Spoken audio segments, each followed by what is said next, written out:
Bonjour et bienvenue dans cette vidéo, pour cette édition de l'actualité du Real Madrid, en ce samedi 20 juillet 2024. Si t'es nouveau sur la chaîne, n'hésite pas à t'abonner et d'activer la cloche de notification pour recevoir une notification dès que je publierai une nouvelle vidéo, et mets aussi un j'aime et un commentaire pour le référencement, et ainsi me soutenir. Merci, et commençons.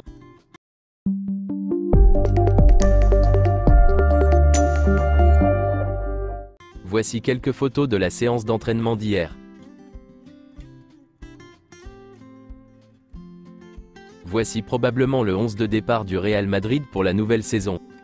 En attaque, il s'agira d'un 4-3-3, et en défense, d'un 4-4-2. Carlo Ancelotti a souvent répété le concept d'équilibre. Ce sera un sujet d'actualité à Valdebebas au cours de la saison à venir.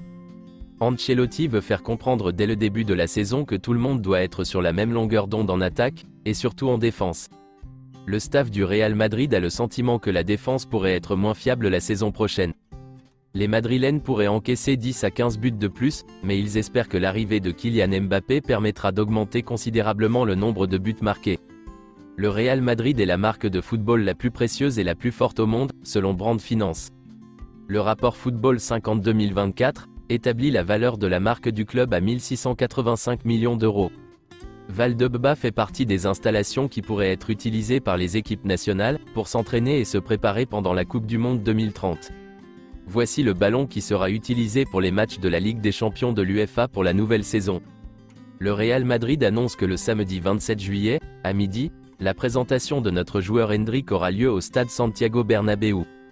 Rodrigo débutera à tant qu'ailier droit à la nouvelle saison. Carlo Ancelotti compte toujours sur Rodrigo. Dans les schémas tactiques de la saison à venir, il sera un élément clé, aidant Valverde dans la phase défensive à droite. Jude Bellingham jouera comme milieu central la saison prochaine, pas comme numéro 10, mais toujours avec liberté. Le Real Madrid sera très proche de Kylian Mbappé dans la période à venir, pour s'assurer qu'il retrouve sa meilleure forme physique. Les personnes qui ont rencontré Kylian Mbappé ces derniers jours affirment que le sourire n'a jamais quitté son visage. Il réalise un rêve d'enfant.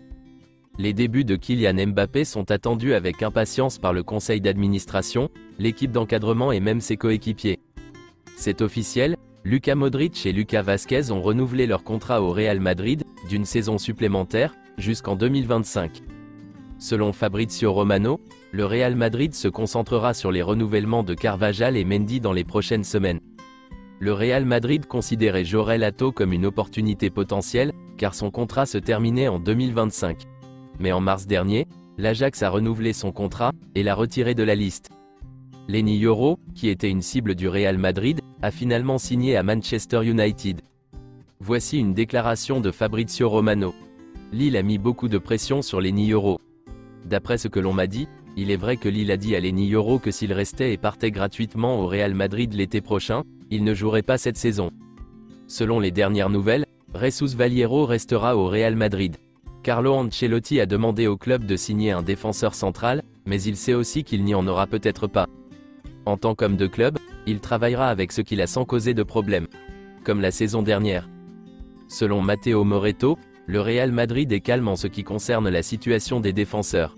Ils ont Tchouaméni, et il n'y a pas d'urgence à signer quelqu'un. Pour l'instant, aucun nom n'est sorti du club.